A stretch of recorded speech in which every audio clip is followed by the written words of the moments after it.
Donc, dans le but de vous aider à faire vos choix de végétaux à placer dans votre potager, je vous présente ce qui, selon moi, est le top 10 des légumes du potager. On commence avec le numéro 10, les radis. Pourquoi les radis? Plante à croissance rapide, il n'y a rien qui est plus rapide que ça dans le potager. Il y a certaines variétés de radis, après 4 semaines, c'est déjà prêt à récolter. Donc, c'est la première récompense quand on part un jardin. Les autres légumes commencent à peine à pousser et on est déjà prêt à récolter les radis. Donc, c'est très intéressant, surtout si on cultive avec des enfants qui ne sont pas toujours patients. Il y a certains légumes qui sont beaucoup plus longs à produire, mais avec le radis, comme je disais tantôt, quelques semaines et on est déjà prêt à récolter. Numéro 9, les laitues. Pourquoi la laitue est un légume intéressant dans le potager? Bien, premièrement, c'est un légume qui est très versatile dans la cuisine. On utilise beaucoup de laitue, on en consomme généralement beaucoup l'été. Et surtout, la laitue est une plante qui est relativement peu exigeante, assez tolérante au froid, donc on peut la mettre de bonne heure. Et c'est une plante qui demande peu de lumière. Donc, même si on la met dans le jardin à travers des plantes un petit peu plus hautes et qu'elle est plutôt ombragée, elle va quand même très bien pousser et très bien produire. Donc, numéro 9, la laitue. Au numéro 8, la courgette. Pas recommandée pour les petits jardins. La courgette est vraiment plus intéressante quand on a de la place. Mais c'est vraiment une plante qui est très, très productive. Donc, oui, elle prend de l'espace, mais elle produit beaucoup. Vous récoltez vos courgettes sur vos plants, vous retournez dans le jardin 4-5 jours plus tard et il y a encore quelque chose à récolter. Donc, il faut toujours chercher, évidemment, à travers le plant, parce que si vous oubliez une ou deux courgettes sur le plant, elles vont prendre beaucoup d'énergie, elles vont grossir beaucoup. Pas très bonnes au goût. Les grosses courgettes sont moins goûteuses et le plant va être moins productif. Mais si vous récoltez régulièrement sur votre plant, un plant de courgettes peut donner vraiment beaucoup en quantité. Donc, numéro 8, la courgette. Numéro 7, le haricot. Pourquoi le haricot est tellement intéressant dans un jardin? C'est une bonne bête. C'est une plante qui est très peu exigeante, premièrement, en eau, en éléments nutritifs. C'est une plante qui fait partie de la famille des légumineuses, donc qui va apporter de l'azote au sol, qui va fournir de l'azote un petit peu aux plantes qui poussent près d'elle. Et le haricot, c'est une plante qui est très peu sensible aux insectes et aux maladies. Donc, c'est très facile à cultiver. Et en plus, on a le choix. Avec le haricot, on peut prendre des haricots nains, donc qui poussent normalement à peu près à une quarantaine de centimètres, dépendant des variétés.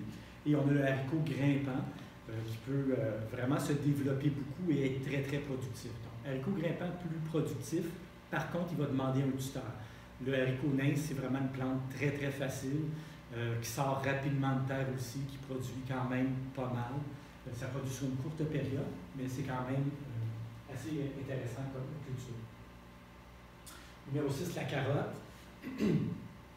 Ça aussi, c'est une plante très intéressante parce que, vu qu'elle est à croissance rapide, il y a certaines variétés de carottes qui vont produire à peu près après 6 ou 7 semaines, donc moins de 2 mois. Ce qui veut dire que si on fait des semis successifs de carottes, on sème, supposons, à toutes les semaines ou à toutes les 2 semaines, on peut récolter des carottes à partir du milieu de l'été jusqu'à la fin de l'été de façon régulière. Ce qu'on peut faire aussi avec les carottes, on va le voir un petit peu plus tard dans les présentations des légumes, c'est qu'on peut les laisser en terre même en fin d'automne, en début d'hiver. La neige va tomber sur le sol et en plein hiver, on peut aller tasser la neige, aller cueillir des carottes et les carottes sont juste plus sucrées. Donc ça aussi, c'est une culture qui est très intéressante, pas difficile, et ça ne coûte rien cultiver des carottes. Un sac de semences va contenir des centaines de semences pour à peu près 2-3 $. Donc, c'est une plante qui est très économique à cultiver et qui est très intéressante et très nutritive aussi, évidemment. Numéro 5, l'épinard. Un peu comme la laitue, l'épinard est un excellent bouche-trou, c'est-à-dire que quand on récolte au fur et à mesure de l'été, qu'on a des espaces vides dans le jardin, on peut semer des épinards. Et encore une fois, à peu près 1 mois et demi, environ 6 semaines, on peut déjà commencer à récolter.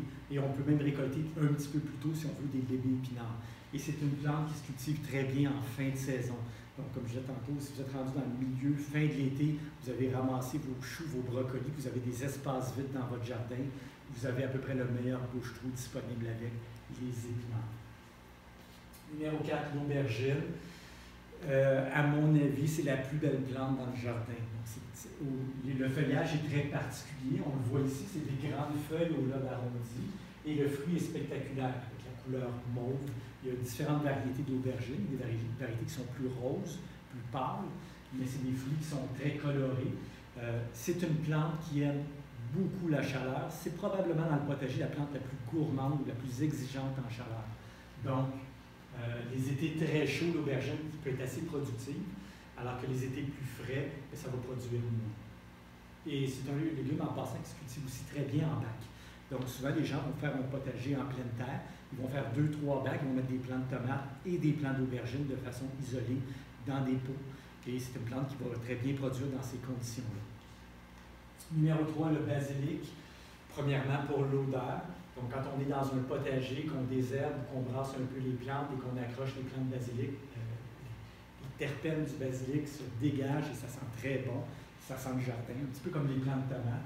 Donc, c'est une plante qui a une odeur très intéressante et c'est une plante qui est vraiment productive si on la met dans les bonnes conditions, c'est-à-dire un bon arrosage, beaucoup de chaleur, beaucoup d'éléments nutritifs.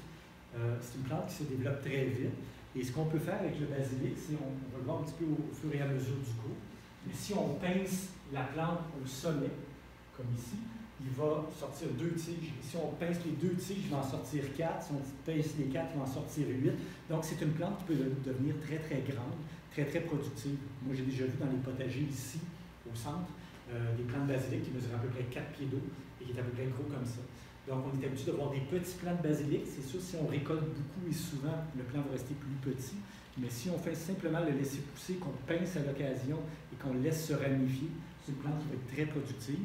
Les gens qui veulent faire du pesto vont plutôt le récolter en fin de saison. Mais on peut aussi le récolter au fur et à mesure et le consommer au fur et à mesure de la saison. Numéro 2, ma plante préférée, le kale, le chou frisé. Premièrement, c'est une plante qui est très nutritive. Il y a une étude qui a été faite aux États-Unis sur la qualité nutritive des légumes et le kale a été le seul légume avec la roquette à obtenir une note de 100%. Donc, au niveau nutritionnel, c'est-à-dire au niveau des minéraux, des fibres et tout ça, c'est une plante qui est très nutritive. C'est une bonne bête dans le jardin, très peu d'insectes, très peu de maladies. C'est une plante qui va pousser du printemps à l'automne. Elle ne monte pas en graines. Donc, le petit plant que vous allez mettre en début de saison, que vous pouvez même semer si vous voulez directement en pleine terre, va être productif jusqu'à la fin de l'automne. Et même quand la neige arrive, vous pouvez laisser vos plants de kale dans votre jardin et récolter même pendant l'hiver. Donc, c'est une plante qui est très, très facile à cultiver, très nutritive et assez versatile dans la cuisine. Il y a beaucoup de choses qu'on peut faire avec ça. Les chips de kale, les salades de kale et tout ça. Et au numéro 1, vous avez probablement deviné, la tomate, la reine du potager. La tomate est une plante spectaculaire par ses fruits. Il y a plusieurs variétés de tomates, évidemment, des tomates rouges, des tomates jaunes, des tomates mauves, des tomates pratiquement noires, des tomates cerises, des tomates raisins, des grosses tomates. Donc, il y a plein de variétés, de possibilités. C'est une plante qui est très productive, comme je disais tantôt, très goûteuse. Il y a évidemment des petits défauts avec la tomate. C'est une plante qui est très sensible aux insectes et aux maladies, principalement aux maladies fongiques. C'est très difficile de se retrouver dans la deuxième moitié de saison et avoir des feuilles qui sont intactes. Donc, on va souvent avoir de l'oïdium, du mildiou, de l'anthracnose sur les tomates. Mais malgré les petites difficultés qu'elle présente, c'est une plante qui donne une belle récompense en termes de récolte. Un plant de tomate, ça peut vraiment être très, très productif quand c'est bien entretenu. Alors, voilà pour le top 10 des légumes du